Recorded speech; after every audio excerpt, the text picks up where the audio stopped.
Cortisol. It's the stress hormone we treat like a bad boyfriend. We resent it, talk bad about it, but having it makes us feel important and needed. We even feel guilty if we go without it for too long. It's a confusing status symbol and a common enemy among our peers. But is this how it's supposed to be? My next guest is a naturopathic doctor who specializes in helping type A patients use cortisol as currency to generate energy, handle stress, heal, and perform. She's also the author of The Cortisol Cure, the secret to resetting your stress response, boosting energy, and feeling better than ever. Today, we're going to explore what it actually means to have a stress reset as we ask the question, could cortisol be the friend we love to hate? This is the Curious Introvert podcast with me, Meredith. Around here, we explore taboo questions and societal blind spots. Please help me welcome the woman helping us reconcile our relationship with stress, the cortisol queen herself, Dr. Erin Kinney. Thanks for being here. Oh, thanks so much for having me, Meredith. I'm so excited to dive into this. I am too. And I thought it'd be so much fun to start with story time. Sure. Can you Yeah. kind of walk us through the experience of a man and a woman going through life with hijacked cortisol? Sure. Let's start with the female because that's usually most of the patients that I treat. So let's paint a picture. We have my patient, Susie. She's 43 years old. She has 3 kids. She works full time. She comes in to see me because she's feeling tired, particularly when she wakes up. She wakes up, she cannot get going unless she has at least 3 cups of coffee or several energy drinks. She's tired all day. She feels like she could take a nap. And then right around 9 to 10 p.m., after her kids are asleep, she gets a crazy second wind and she can't fall asleep. Her brain is going a million miles a minute. She feels anxious and she's upset that she can't sleep because she knows she has to get up, and she's caught in this vicious cycle.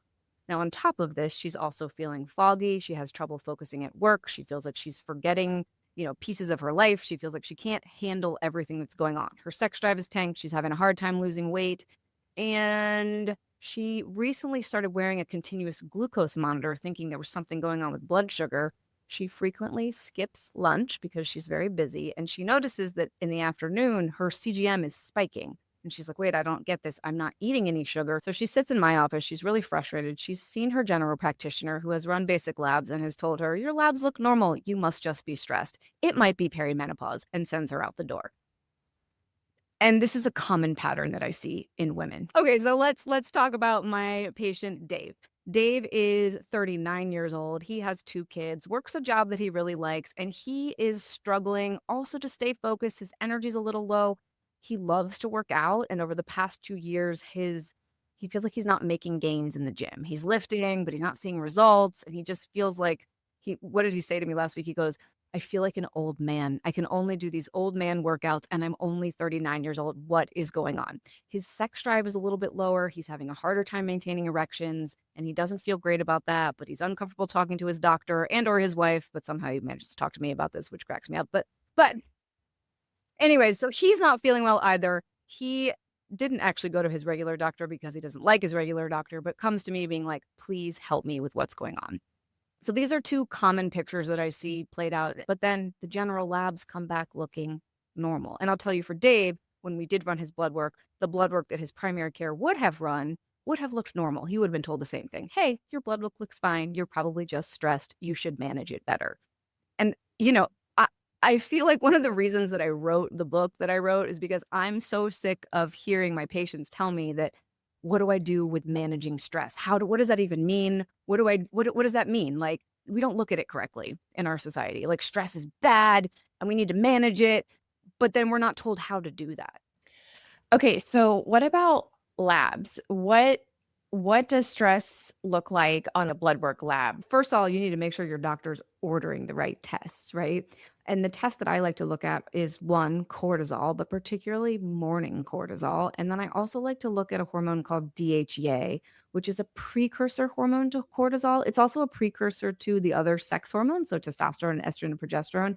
But if it's low or it's high, it can tell you some really useful information about what your nervous system is doing. And so here's the thing that I think is really important to understand is reference ranges, right? So the reference range for cortisol on a lab test is typically between 6 and 20. But ideally in the morning, you want your cortisol to be between 15 and 19. So I have a lot of men and women that come in and they're like, oh, my cortisol's 9. It's not high. I must be doing great. Cortisol should be at its highest in the morning. It's what wakes you up. And we use it throughout the day. So it starts off high and then it slowly goes down, and it should be low right around 10 o'clock when it's time for bed. And then as we sleep, your cortisol levels are supposed to rise. And again, it should be at its highest in the morning. But if you're starting off in the morning with a cortisol of, let's say, 6, 7, 8, 9, you're not going to have the energy you need. And then throughout the day, when you get to 3 p.m., you're going to be exhausted. And the interesting thing about what the body will do is when your cortisol levels get really low, the body will be like, oh my gosh, she still has 3 more hours in her day she has to get through. It will start to produce adrenaline, because adrenaline is like the poor man's cortisol. It will give you energy, but it's a cheap, crappy energy. Like, it feels like you've had 15 Red Bulls and you haven't slept, right? It's this energy of like tired but wired. And so this is where sometimes this second wind can happen. In some cases, we can see people have low cortisol in the morning and high cortisol at night. But I find most of my highly stressed type A individuals, they don't have low cortisol, or they don't have high cortisol ever. Their cortisol is low most of the day, and their body is overcompensating by producing adrenaline. Funny you should say 9. Yes. Is that what yours was? Because this girl I know.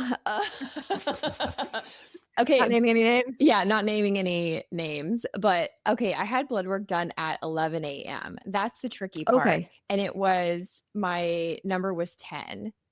Okay. So is that?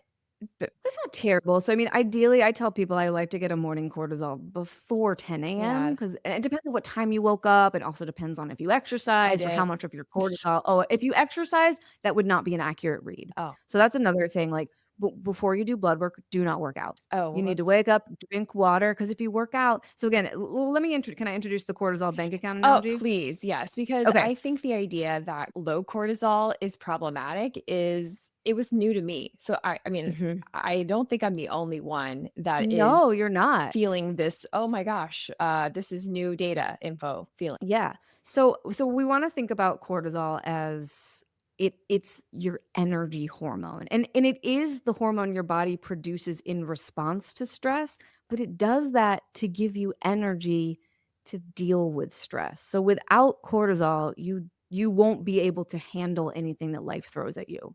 The number 2 thing it does is it's your body's natural anti-inflammatory. If you're sitting at a computer or have your phone out, Google structure of cortisol versus structure of prednisone. They are almost identical. So we know prednisone is a steroid that is given if you have inflammation that's out of control in the body. Well, cortisol is your body's own natural steroid that helps reduce inflammation. I like to think of it as your fix-it hormone. The body uses cortisol to help joint pain, to heal rashes, to help with acne, to, again, heal things in the body, right? So it heals things and it gives you energy. When we do anything, when you exercise, for example, exercise is a form of stress. It's going to spend your cortisol. So if you wake up in the morning and you go exercise, your body will recruit cortisol because you'll need it for your workout. But then afterwards, you're going to see a lowering of your cortisol, right? So I say, if you want to get a true read for what your morning cortisol looks like before 10 a.m., and don't work out and don't drink coffee either, because if you drink coffee, that could jack it up and it could jack up your adrenaline. So, and usually most doctors will be like, oh, black coffee is fine for your labs. If we're trying to look at hormones or cortisol, you can only have water. Oh, you're killing me, Smalls. I know. I'm sorry. It's no fun. My patients get so mad. They're like, what do you mean I can't have caffeine before my blood work? I'm like, you can mainline it right after your blood draw. Mainline it. Oh my gosh, that's so funny. You speak my language. Okay, so but ideal cortisol numbers on labs with all the preconditions that you stated should be between what and what again?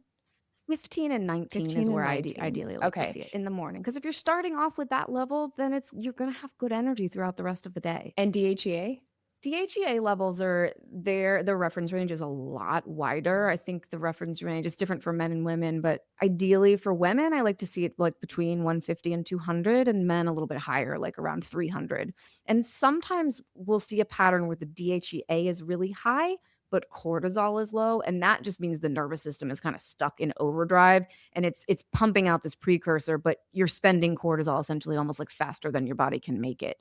So you want to be making a healthy amount of DHEA, and then you want that to get converted into cortisol, and then you want to have enough in your account. So if we think about everything we do as being a spend, when you sleep, when you rest, when you engage in anything that activates what we call your parasympathetic nervous system, so that relax, that rest and digest, that's when you earn cortisol back. And we see the evidence of this bank account when you look at circadian rhythm. Again, I just mentioned that when you sleep, your cortisol level starts out at its lowest. And then as you sleep throughout the night, it rises.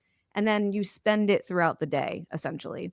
Okay. Right. So it's thinking about stress in a different way, not necessarily we got to lower our stress and manage our stress and lower our cortisol. It's like, hey, you just want to make sure you have enough currency in the account to cover all the things you need to do. And I don't know, that's been game changing for me because when I think about the biggest, I think about on the debits from my energy account, my kids, I have 5 kids, my kids, my work, are my 2 big, but I love both of those things. I'm not gonna get rid of my kids. I'm not gonna quit my job, right? And right now, like, listen, I love talking on podcasts, as I know you do as well, but my nervous system's activated. I'm spending energy right now, but it's not, this isn't a bad thing. It's something that I love. So I think it's also like it gives you the opportunity to look at stress not as being inherently this bad, scary thing. Yeah. It's like stress is a part of life and it's just a spend, right? So we just want to make sure you're earning as much as you're spending I love the because bank account analogy, and I wanna come back to a couple other clues as far as, like, data, but I sure. kinda wanna explore this trail Yeah. of bank account analogy because that's another, woof, big light bulb is, you know, you truly are healing our relationship with cortisol because we're like, Yeah. "Oh, it's not the enemy necessarily, it's just, energy in, energy out." Yeah. Which leads me to my introvert extrovert question because Mm. I, as an introvert, am energy in is quiet, sofa or nature, not a noisy place with a lot of people. I would not go to like a club to like Mhm. unwind. My extroverted friends, they gain energy by being around people and let's go Mhm. to a festival and to a mall. And I've heard you explain that it's the amygdala's job to interpret whether something happening outside the body is a stressor or not a stressor. So, Yes. does that mean that introvert and extroverted brains interpret things differently? It's interesting. I've never actually thought about it that way, but yes. So I'm also an introverted. I think I would call myself an extroverted introvert, Yeah. but I love people, but I need a lot of quiet recharge time. And so yes, I don't actually know the scientific research behind that, but it would make total sense to me that someone who's an extrovert being around people, that's not going to trigger their amygdala as a fight flight response, right? They're going to be like, "Oh, this is feeding me energy." Right. Right? But an introvert being at a club, it might be triggering you it's going to be more of a spend for you. I guess I really look at this whole thing as like, is this a spend or is this a deposit? So, is the opposite of cortisol acetylcholine? Because I had this other guy on the show who was explaining introvert extrovert in terms of corporate employees of all things. Oh. And he said that the extroverted brain craves dopamine. And that's why they're like, Mhm. yeah, let's go, unks, unks, unks, unks, go to the club, let's go to the mall. And the introverted brain craves acetylcholine, which we get from being in nature and calm, quiet places. But does that mean that acetylcholine is essentially opposite of cortisol? I wouldn't say that I think acetylcholine is the opposite of cortisol. They're very different molecules, right? If you look, cortisol is a steroidal hormone. It's a very big, complicated, like I call it an expensive molecule to make in the body. Acetylcholine is more of a neurotransmitter. It's a smaller, like quick acting thing. So I don't know that I would say they're opposites per se, but I think the way you're explaining it, you could view them a little bit that way if that's kind of what you're Well, that looking makes at. sense though. I like that you said cortisol is an expensive thing for the body because that To sort make. of paints the picture, it sets the stage for all the other things that go wrong. So, let's Yeah. go back to that data. You mentioned CGM for one of the Yes. stories. Yes. So let's say someone has a CGM and they are noticing those spikes in their sugars. Is that a clue? Yes. So one of cortisol's jobs, one of the ways that it helps give you energy is if you haven't eaten. and you have a stressor occur. So let's say you've been fasting and you wake up and you need to go exercise, or a lion jumps out and is chasing you or whatever, right? So something's chasing you, you need energy. One of cortisol's jobs is to go to your liver and it breaks down what we call glycogen, which is stored sugar, and it will release sugar into your bloodstream. So if you haven't eaten and you get really stressed, you're going to see like cortisol will bring blood sugar up. Now, I mentioned earlier that if your cortisol is low, adrenaline can also do that. Adrenaline can also cause like a quick release of glucose. One of the things I see in patients that have low cortisol, like kind of flatlined, and they're even having a hard time producing adrenaline, is they don't do well fasting. Like they'll actually have a lot of blood sugar drops. And sometimes this happens at night. So if you're someone who frequently wakes up at night with like a panicky feeling, or you're noticing you're getting alerts on your CGM in the middle of the night from a blood sugar dipping too low, that is a sign of chronically low cortisol. Now, if you're getting, again, any sort of blood sugar dysregulation throughout the day, so you're like, wow, that doesn't really make sense. I ate a really balanced meal and my sugars are going through the roof, or my sugars are dipping too low, that can also be a sign of dysregulated cortisol. So it's high at the wrong times or low at the wrong times. I also recently learned about the correlation between HRV, heart rate variability, and stress. So, Yes. my other question is, you know how our like little smartwatches tell us what our Mhm. HRV is Oh, overnight? yeah. Is that at Yep. all a legitimate clue to our cortisol levels? Yeah, so you want a higher HRV, because that means, like, if you do get stressed, your heart rate goes up, then it's gonna come back down. So it's looking at the variability, the changeability of your heart rate. If you have a low HRV, it typically means that your adrenaline is higher. That's what I tend to see. So, like, if you're Oh. running more on adrenaline, and I'll share a personal story. So I wear an Aura ring, and my HRV was kind of trending a little low for a while, and I actually started taking testosterone. And testosterone, estrogen, and progesterone, in my cortisol bank account analogy, are like your savings accounts. So if you look up the molecular structure of those three hormones, they are very similar to cortisol. So if cortisol is low and the body's kind of done with adrenaline, it will steal from those sex hormones. And so I started taking testosterone. Mine was really, really low. I'm, perimenopause, whatever. And one of the biggest differences I noticed on my tracking device was my HRV got so much better. And I love Oura Ring because it will measure how much time your body spends in like a restore state, so like a parasympathetic state versus a stress state. My restore state like quadrupled during the day. And, I was like, oh, this is interesting. When I went to go check my labs, my cortisol was the best it had been in years, because I literally, it was like I gave my body an influx into a savings account, and the body was like, oh, okay, I'm going to use some of that, to help the cortisol level. And so when your cortisol level is regulated, you're going to have less adrenaline and your HRV is going to be better. Wow. Okay. This is so cool.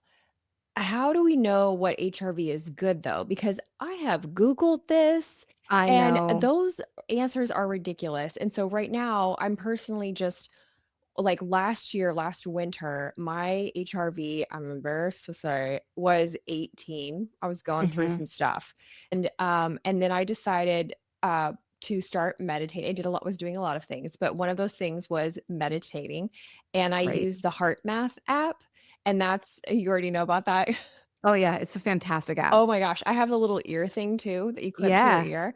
I've Yep. been meditating I have missed one day since April. Every day. Oh, congrats. We're That's recording this amazing. in July. Yeah.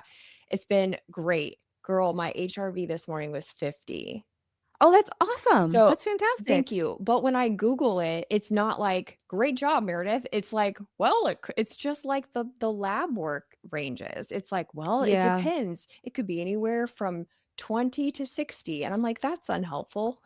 'Cause I actually get this question a lot, because with all the tracking devices, patients are like, "What is my HRV? Is this good? Is this bad?" I would look at it as like, it was 18 Yeah. and now it's 50. Okay. That's a huge improvement, right?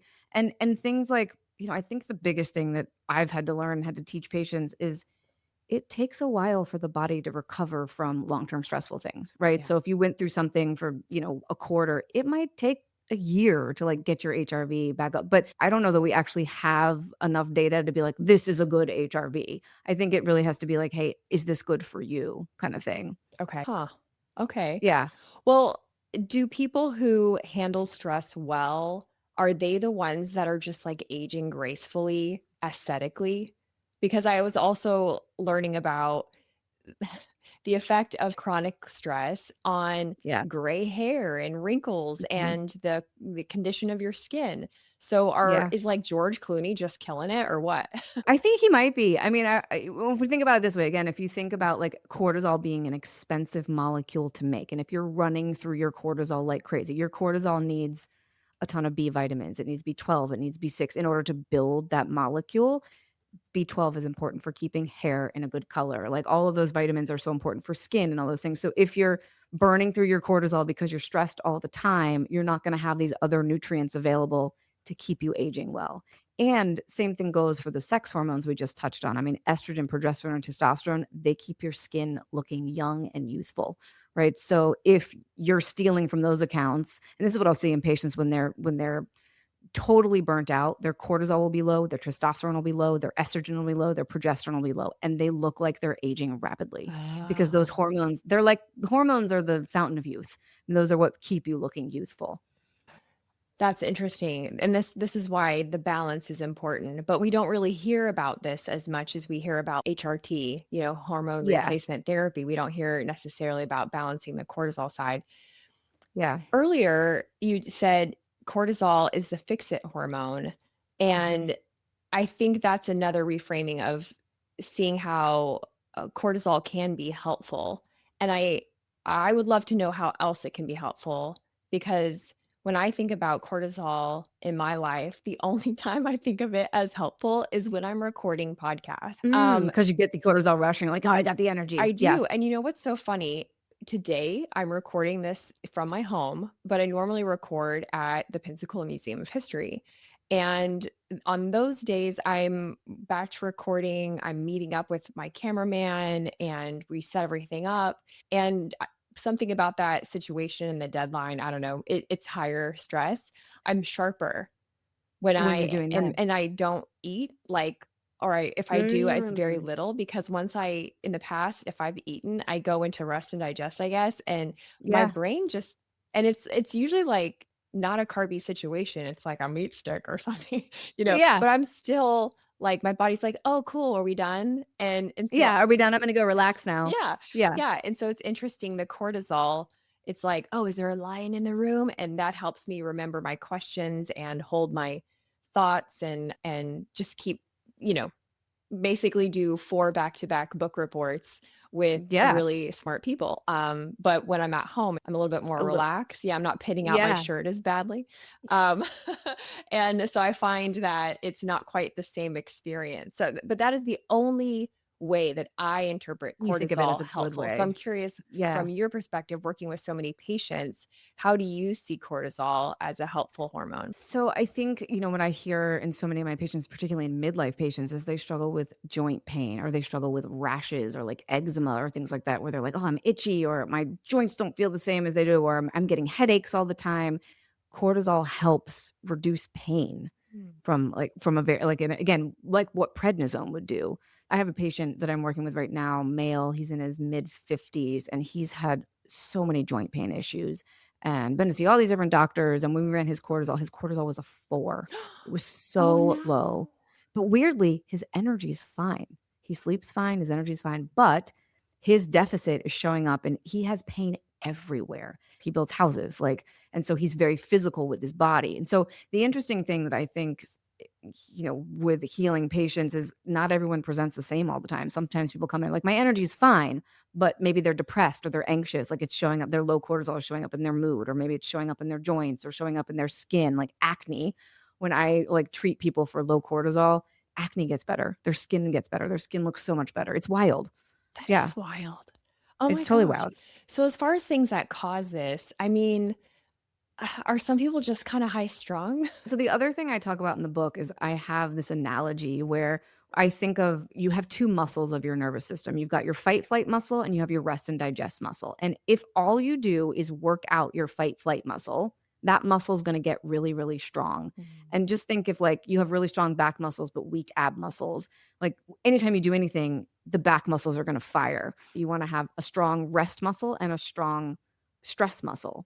Most of us, because of modern day society, have really strong stress muscles, but our rest muscles are terrible.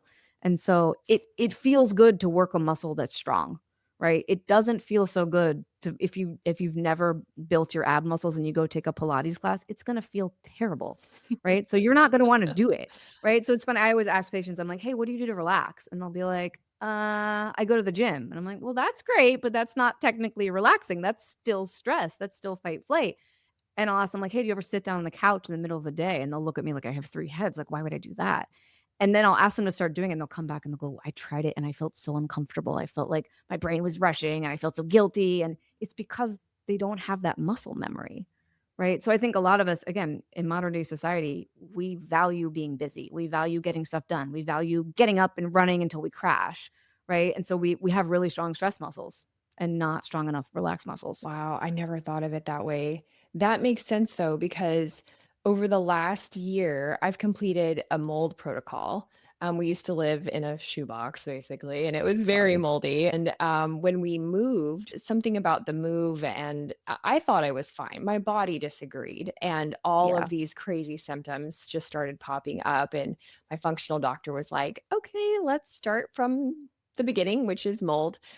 At the end of the mold protocol is to reset your nervous system. It is Mhm. like Yeah, important. You have to do it. And I thought you that was have so to do it. silly. And they were like, meditate. And I'm like, what does meditating have to do with mold? This is silly.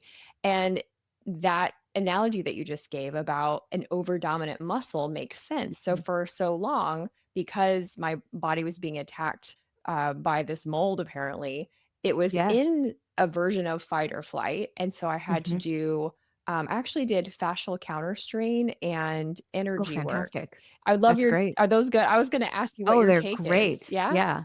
Yeah, so we treat a lot of mold illness at my clinic as well, and you get out of the mold, you detox it, but your nervous system gets trained almost to stay in this, like, crazy fight flight state. So, your doc is exactly spot on. You have to work if you don't work on the nervous system, your body will keep acting like it's in a moldy environment even though it's not. I'm a really big fan of craniosacral therapy. What were the 2 you just mentioned? It Fascial was counter strain yes, and energy work. and She's energy kind of work, like a yeah. it's kind of her own thing, but it's like Reiki or pranic healing. Yes. Yeah, so those things all and especially if you're working in the fascia is like a super energetic highway in the body, and when you're in chronic fight flight, the fascia will tense up. And so working on the fascia helps it relax and it helps train the nervous system to calm down. So those are beautiful practices and really, really helpful. I heard you say that we should be I'm laughing. I can't even say it like with a serious face. We should be in rest or digest 90% of the time. That's why I'm laughing because it's like, oh, that's so I funny. know. Well, that's how our bodies were designed. Like, it's funny, I have a King Charles Cavalier, and I watch her because she sleeps 90% of the day. She sleeps and she lounges and she lays on the couch, but when she gets up to go after something, oh, she will, she's got so much energy, she goes after it. So, if we think about it, like, if you're resting, you're earning a ton of energy. So then when you wanna go do something, you're gonna have so much energy, you're gonna be so sharp, you're gonna be so on. So, like, think like those days where go and record the 4 episodes, like, I don't know what you do the days before or the night before, like, Oh, we don't if I socialize. And then when yeah, I come home, e I watch TV completely mhm, guilt-free, and it's usually, like, dumb TV. Like yeah, like, before 'cause it's this recharging you. yeah, I mean, I wouldn't call Handmaid's Tale Oh, dumb, but, well, yeah. I just now watching it, so don't give me any spoilers. But, like, I was watching that in between, my first interview and you today because I was like, "Yeah, Yeah, we're just gonna you're gonna chill. chill, and this is what we're Yeah. doing."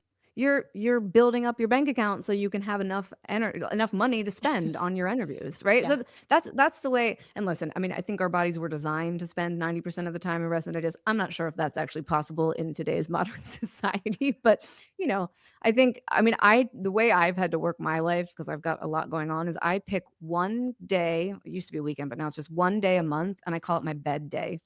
And I Oh. plan for it and I put it on the calendar. I'm like you and I'm an introvert. And so it's usually one Sunday a month. And I tell my kids, I tell my husband, like, I'm not getting out of bed today. And I read and I watch TV and I take naps and it's fantastic. And I look forward to it. And then for the next 2 weeks, I have so much energy because I had one day where I didn't get out of bed. I am in love with this idea. It's honestly, it's the best. And you plan for it, right? So Yeah. it's on my I literally have it on my calendar every month and I'll plan it ahead. I'm like, oh, that's my bed day. We're not doing it. Like I just had one this past Sunday. It was great. Didn't get out of bed. What a great idea. I have what I call people free days, and I try Oh, to I like make that. them Mondays and Fridays, but sometimes it doesn't work out. But I highlight them in orange on my calendar. I have a paper Yeah. calendar because I'm a grandma, and those are my people free days. And that way, I know that I just will feel better coming into the Yeah. weekend, coming out of the weekend. But a bed day sounds glorious. It's really nice. It's like really my husband actually started doing it with me. He's like, "Well, I'm gonna join you on your bed day." I'm like, "Great, you can join me on my bed day." And then, then we also can have sex and it's Yeah, great. Like, yeah, because sex is another really great energy builder. Like, yeah. it's a really great parasympathetic state. So it's a great, if you've got good sex drive and you're in a good partnership, it can be a really healthy way to build your cortisol account. Are you No wrong answer. Are you, at all into, like, the woo where they say, like, all of the type A stuff we're describing is very, like, masculine energy, and Mhm. sex and rest and all Or that is feminine. feminine energy? Do Yes. you Yeah. subscribe to that at all? I do, and it's funny, I feel like I'm a very, like, go-getter. I'm a very type A person, like, I get a lot of stuff done, I love and I myself have burnt out multiple times, and I've had to do some work on my own internal stuff about making sure I'm balancing my masculine and feminine energy. Feminine energy is the receptive, is Yeah. the calm, is the and the masculine energy is like, "Let's get stuff done." And we live in a pretty masculine-dominated society, like, we value getting stuff done, and that's great, but I think you have to have the balance of the 2. Well, hey there. Since you seem to be enjoying this episode so far, double check that you've hit the follow button on your podcast listening app and subscribe on YouTube. And to join my free private Facebook group, search MFR Curious Insiders on Facebook or click the link in the show notes. Okay, back to the show. So you said burnout. Is burnout just a manifestation of chronically imbalanced cortisol? Yeah, usually when you're really burnt out, it's low cortisol. Huh. Yeah, low cortisol, and usually the first stages will look like sometimes the first stage can be high cortisol when you're like I call it like you're a supernova diva, but you're soon to burn out. So when my patients come in and I test them and their cortisol is high, I'm like, well, a crash is coming. Like we gotta start like regulating now, or you're gonna end up in a dip. But yeah, most burnout is just your cortisol bank account is completely spent. Wow. Your body is broke essentially. So back to the 90-10, I have Yes. heard you say that most of society is flipped. They are Mhm. in fight or flight 90% of the time and rest and Yeah. digest just 10% time and of the time. And you I love that you even mentioned like modern day living. So obviously modernity is a problem, but if you were to pick the top 3 things that cause that inverse state in Mm. modern living, if you just had to pick, like, the top 3 guilty parties, what comes to mind for you? I mean, I think it's like a pressure or this like desire to succeed. And I think in our society, particularly success is like, I got to do stuff. I got to accomplish things. And for most of it, it's career, right? I'm gonna get things done. I'm gonna move up the ladder. I'm gonna start my own business. I'm gonna do all the things, right? So I So, think there's just being like this an American, basically. being an American. Yes, Cool. I think being an American. I mean, and I think other countries, Europeans do this better than us, but Western society is like Yeah. this, right? We just are all like, we've got this drive. I do also think that some of this is born from a trauma response, like from trauma earlier on, like when your nervous system is trained when you're young to be super hyper vigilant because there was something you needed to protect yourself from. I just read this great book. It was called Healing the Success Wound. And it was just talking about like women in the workplace, and we all have these different success wounds that we're trying to fill. And because of that, we like make ourselves super busy and we either like grind really hard or we work hard, play hard, or it's a fantastic book if you're interested. If you're, especially if you're in the corporate world, I think it's a great read because it kind of helps one to identify like, hey, why am I pushing myself so hard? And I'm not sure what the third would be. I mean, some of it might be thinking about your mold story. Like our physical bodies have an onslaught of chemicals and like pollution and all these things, and those things do keep your nervous system in like a triggered state. That's interesting. I thought for sure that you were going to say something about 24-hour news or like, Oh, well, that too. I didn't I think about that. find, like Probably because I don't watch the news. Well, yeah, Because it's very triggering for me. I stay informed, but I can't watch 24-hour news because it keeps you in a loop. yeah, I don't. I mean, if I see a news thing, it's on accident or because Yeah, someone has told me, "Hey, this is happening and you you need gotta to go be look at aware." it. But I feel stressed by having so many inboxes. Like, remember when we just had Mm, email or like just email yes. and text and like LinkedIn, Instagram, Facebook, Facebook, I mean, Twitter, Twitter, TikTok, all the I things. can't answer all of these. It feels like Yeah. people pulling at me. So I thought for sure that you would say 24-hour news, social media, or inboxes, but Those are all really good things as well. I was thinking more like larger, but, yeah. that's a great point to bring up because we're never not reachable. I just wrote a Substack post on this a couple weeks ago, like, I think a lot of us wear, like, busy as a badge of honor. Like, "I'm so Yes. busy." I don't know, I feel like I had this 2-week experience where every event I went to, it was like seeing someone I hadn't seen in a while, and they'd say, "Oh, how are you?" And I'd say, "Oh, how are you?" And they'd say, "I'm just so busy. I'm just so, so, so busy." And I was like, "Why are we always saying this? What is the why do we feel like we have to be busy all the time?" Yep. I'm convinced this is an American thing. Yeah. Because I think the Industrial Revolution just kind of set us on this path. And then, like, I'm originally from the Midwest.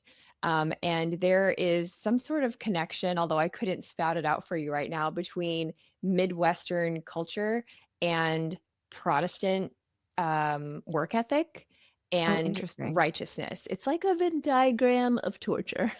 So you must keep working and must have a full schedule in order to be a good man or a good woman.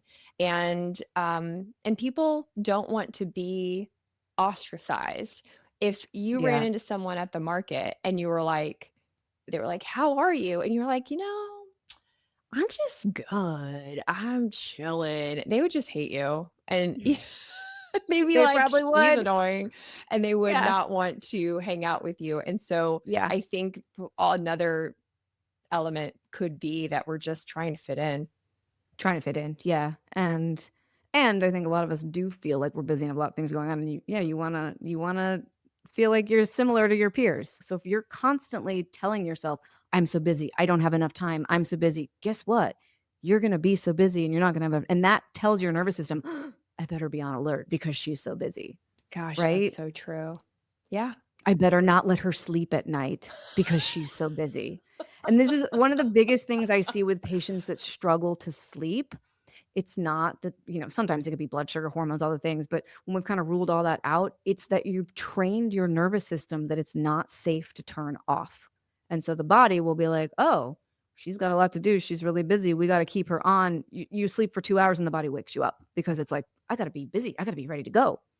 So kind of back to that like muscle analogy, the more you train your rest muscle, the easier it is for you to sleep, for you to relax, for you to get into that mode, and the easier for you to fill your cortisol bank account. So meditation, for some people, it increases the real estate for the cortisol receptor, I think you've said. Yes. Is that Yes. then good for some people and bad for others?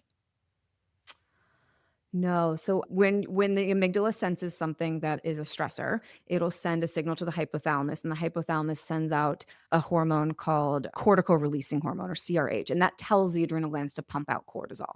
And so cortisol gets released, and then you have the energy to go deal with the stress.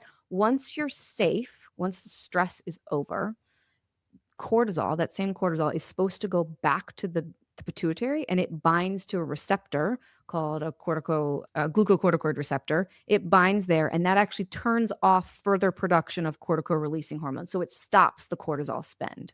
Right. So when you met, and so what happens is if you stay in a stress loop, the body eventually is like, you know what? I'm not sure we should turn off. So it stops making that glucocorticoid receptor. So gets down regulated. So then you go through your stress state and you try to calm down, but the body won't let you because there's no off button essentially. So when you meditate, it increases the availability of those off buttons, which you always want to have. I don't care who you are. You want to make sure you have enough off buttons. So if the body wants to flip out of fight flight, it can. I'm starting to see why the word reset is so relevant. Because Yes. it's not Yes. just about like, let's give it more or let's drain it out. Like it's about let's Yeah. reset. Yeah, you wanna have your nervous system activate. Like, right now we're recording this podcast, we wanna be activated, so we're on and sharp. Or if you go for a run, you want your nervous system activated. Or if you stand on stage and talk to people, but then you wanna be able to just as quickly come out of that. And this kinda ties into HRV as well, right? Because, the easier your body can toggle between the 2, typically the higher HRV is gonna go. Yeah. Oh, you're giving me so many good words. Toggle. Yes. Oh, I okay, so what about the vagus nerve? Because mhm. the vagus nerve, I understand she's a party. Um, Oh, she's a lot. yeah, Yeah. yeah. So like I feel like we're talking a lot about me today. Sorry, It's everyone. fine. But like when I get blood work done, or sadly, when I have had my eyes dilated, I faint. And it Oh, got is it. it is an ordeal. It's like very sweaty, Yep. and then, tunnel vision, and then I yell, Yep. "I'm going down," because I feel Oh, like yeah. that's polite. "Sorry That's me about the too. FYI. paperwork. Yeah. I'm really See you sorry." later. Yeah. Yeah, and then I faint. And I'm pretty sure it's my vagus nerve. And so some people have a compressed vagus nerve. What's going on Mhm. there for some people with cortisol? Well, so your vagus nerve it's called the 10th cranial nerve, and it comes out of your head, and it literally innervates all of the parasympathetic nervous system. So it innervates the GI tract. It has connections to every organ in the body, and it can get constricted at any point. Typically, there's constriction points up here that can happen when you have a vasovagal event. And that's when basically your nervous system is like, it gets so high in sympathetic, the body is like, and we're done. And it shuts off. And then you go really hard into parasympathetic. And it happens a lot of the time. I see it happen a lot in patients whose cortisol is pretty low. So in a time, and I'm very similar. I used to faint every time I got blood work. I fainted in my car. But that was at a time I was getting a divorce. It was during COVID. I Oh was going no. through a lot. My cortisol was super, super low, and I was running on adrenaline for quite a while. So when your sympathetics are like in a high state for a while, and I don't know all of your history, but after being in a mold situation, that can usually trigger a lot of vasovagal events for patients. I see that really commonly. It kind of triggers like a POTS like state, like I don't know if you know about POTS, but it's a postural orthostatic hypotension thing where you can faint easily. Oh yeah. So if you think about when you're in like a sympathetic state, everything is tight. Like the body tightens up like this. And so, especially like up around here where the vagus nerve is going to go through, like if your scalenes are tight, if your traps are tight, it's a lot easier for that nerve to get compressed. Now, it can get compressed at any point along its journey, but typically it can happen a lot up here. So again, when you're in a sympathetic state, when the body is like, "Oh my gosh, I'm super stressed," like everything tightens. And typically most men and women when they're stressed, they do this to kind of protect themselves. And this hunching over can also make it easier for the vagus nerve to get compressed. One more question about the vagus nerve is I, somewhere along the road, learned about when you take your eyes and you look far, far to the left or far, far to the right, but without moving your head, like you're trying to look behind you. Mhm. And the one tip I've read, it was like interlock your fingers and put your hands behind your neck while doing Mhm. that. And they said you'll have like a spontaneous yawn, and that's resetting your Mhm. vagus nerve, and you Yeah. should do it every Yeah. day if you're struggling. It is Yeah. wild. Have Like you have you done it? It's really cool. yeah, Yeah. yeah, it's real. I go to Eldoa also, which is another thing, and we work on fascia and stuff like that, and they had us look all the way to the left, and I almost, like, immediately fell asleep. It was Oh, bananas. Like, just interesting. I was like, "Whoa," Yeah. I almost just not passed out, but, like, went night night. Yeah, well, it's allowing the nerve again, the vagus nerve is gonna trigger a parasympathetic Yeah. response, so it's allowing you to calm down, right? And there's a lot of I mean, that's one way that kinda gets you right in there, like, I love, like, a belly breathing or laying so, belly breathing is a really great way to hack you out of fight flight, but it's not gonna crash you out. It's just gonna calm you down a little bit. I also love, like, if you're someone who gets really tight vagus nerve, laying down on, like, a bolster, so on your back and, like, doing, like, a heart opener because that's gonna open up everything here. It makes it a lot Oh. easier for the vagus nerve to not get compressed kind of thing. You have such good tips. We will, for those listening, we're definitely going to cover more of these hacks before we close out Yes. because this is so fascinating. What about exercise? You mentioned it earlier that it's not a great way to relax per It's se. it's not it's not relaxing, right? It's still stress. It's good for right? Movement is so important, but I like to teach people that exercise is a spend. It's an energy Okay. spend. A lot of my patients, when they come to me and they are really burnt out and they're really struggling and they're forcing themselves to go to the gym, they wake up at like 5 a.m. I'm like, we need to cut that out for a little bit. Or maybe we make sure you're getting rest days. Rest days are just as important as the exercise days. And if you are struggling with energy or struggling with sleep or feel like you might have low cortisol, you want to cut your exercise intensity back. So I usually like cut the cardio, focus more on like yoga or Pilates or weightlifting. The high intensity cardio or the HIIT classes are not great for someone who has low cortisol. They're going to spend it even more. How do you know if you're overtraining?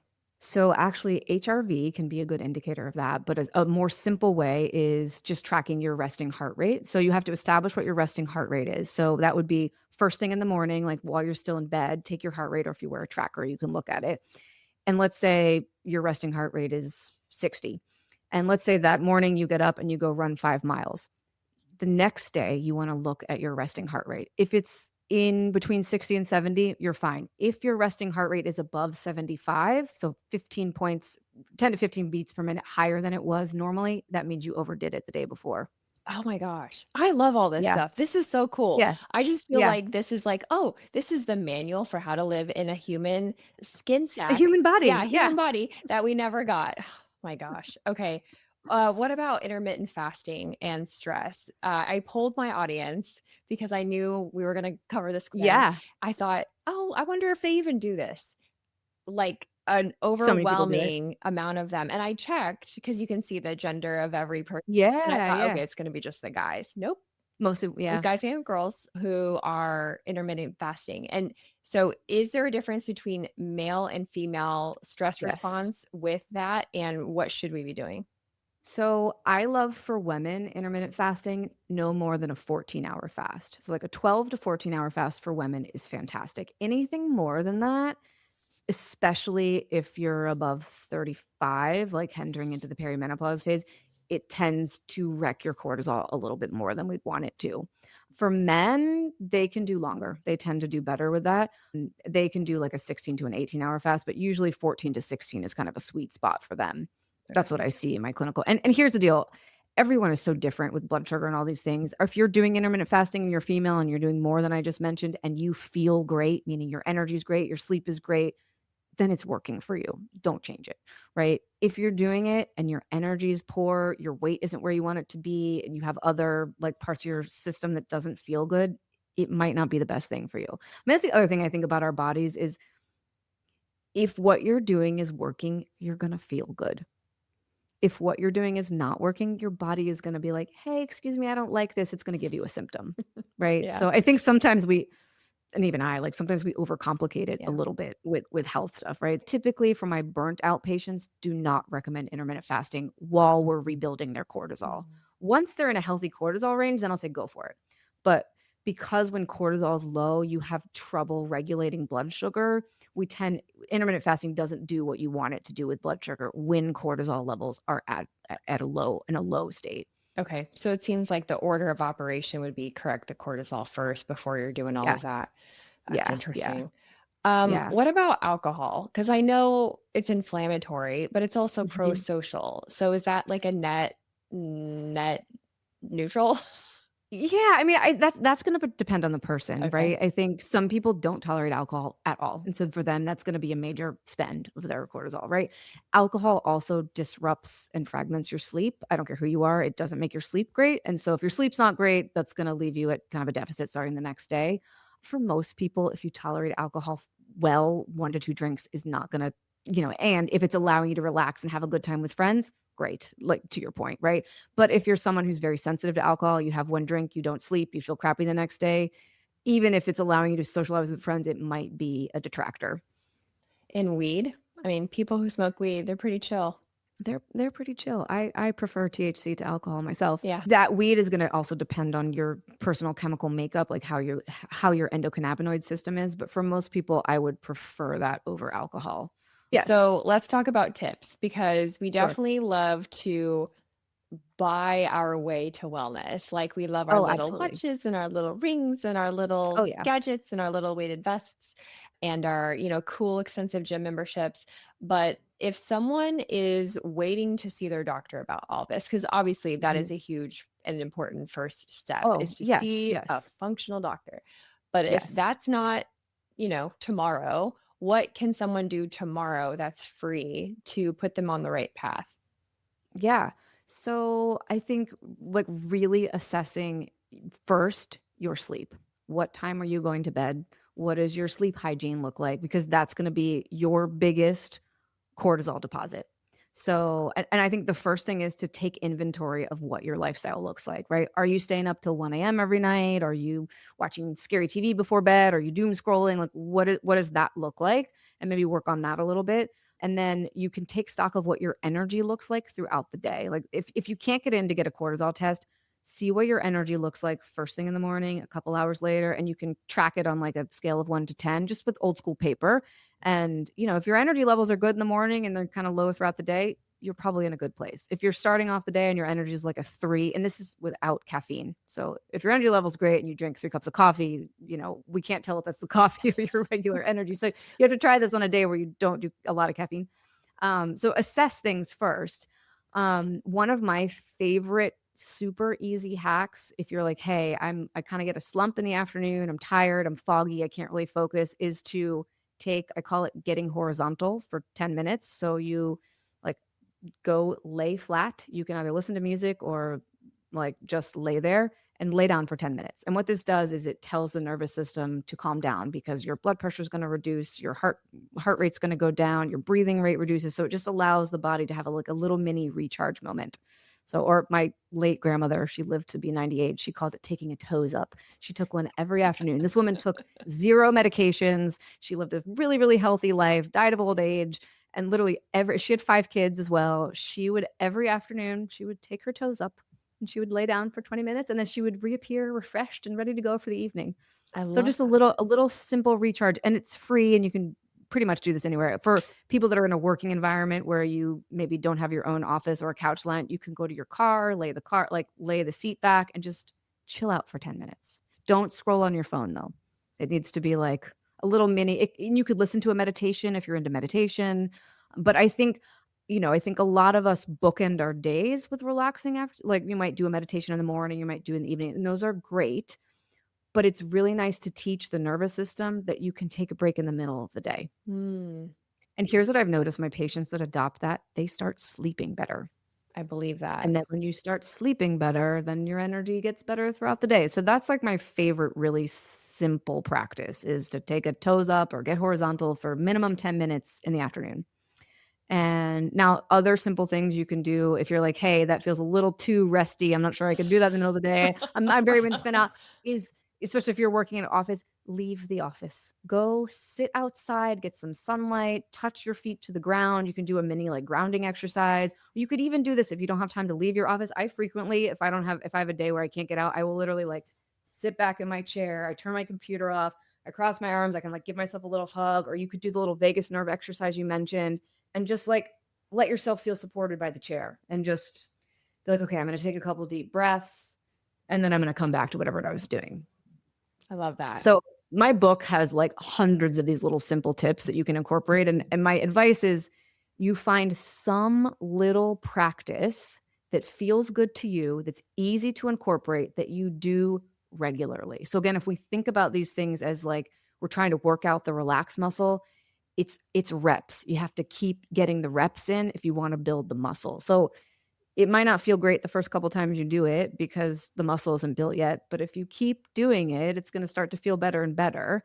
The other thing I love to do in my office is I have really nice smelling hand soap, and in between every patient, I always go into the bathroom and I wash my hands, and I spend like 2 minutes and I'll inhale. It's like aromatherapy. I'll smell the thing and I just like take a couple deep breaths and I reset myself and then I come back to the next patient. I mean, from the theme that I'm hearing you say is pattern interrupt. So whatever you're Yes. doing, do something different. Do something different. Yeah, Yeah. I love that. That is so good. When it comes to getting in with a clinician, should people Yeah. expect to be going to a cash-based practice outside of insurance? I mean, listen, in the insurance model, it's really hard on like from the practitioner side to make a business model work unless you're seeing hundreds of patients, right? So they don't have, usually an insurance practice is not going to have the time that you need to really like tell someone your whole case, right? So most of the time in a functional medicine state, like you're going to need to pay out of pocket. What kind of screening questions should someone ask their potential doctor, right? Because like in our town, we don't have like a ton of functional doctors, but I Yeah. noticed that we do have a lot of doctors that maybe like to use the word functional in their bio, but they're not Oh, like behaving and as assessing one. as a Yeah, they're functional using it because doctor. it's a buzzword. It's a good SEO driver. Yeah. But Yeah. so how can you ensure that it's a match before showing up and having to pay the price of Yeah, a well, I visit? would make sure I always tell patients, like, look for a practice that will do a free consult before you go in. Oh, So, like a free 10-minute or 15-minute consult so you can chat with them, tell them what you have going on. And I think it's also like seeing how they respond, see how your nervous system feels when you're talking to them, mm, right? I don't know. I do this for me because I want to make sure that that the patient is the right fit for me as well. So I think you want somebody that one is knowledgeable about your specific symptoms and what you have going on. But I would ask, like, hey, what kind of testing do you run?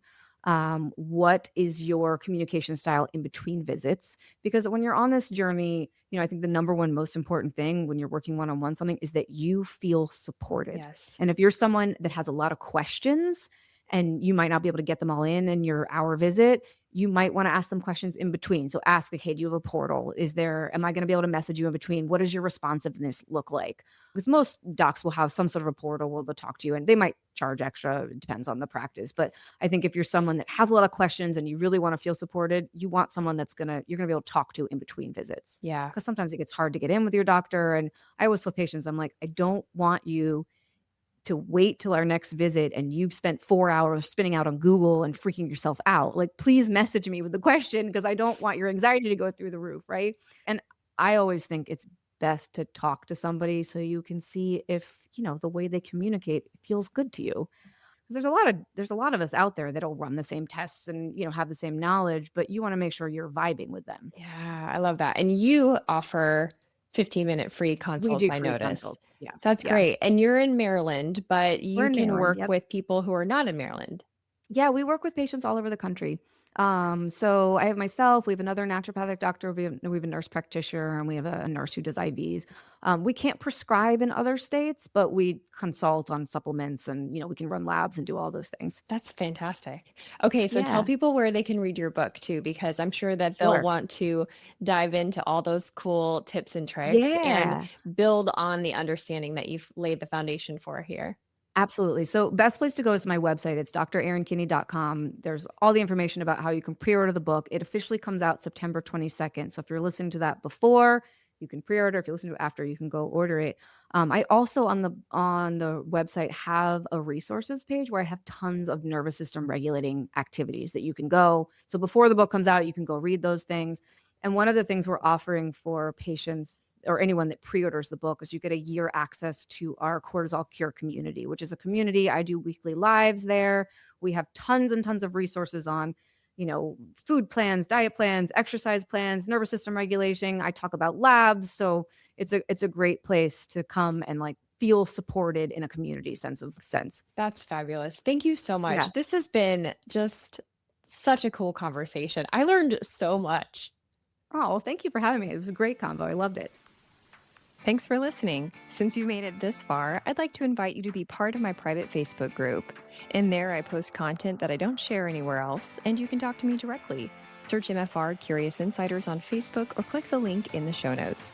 If you liked this episode, you'll also like the one with the Midwestern lumberjack-looking breathworker on de-stressing techniques for the non-hippie. That's episode 61. It's an oldie, but it's a goodie from 2020. And stay tuned next week for a remastered favorite asking if society should be protected from uninformed voters. Until then, keep it curious.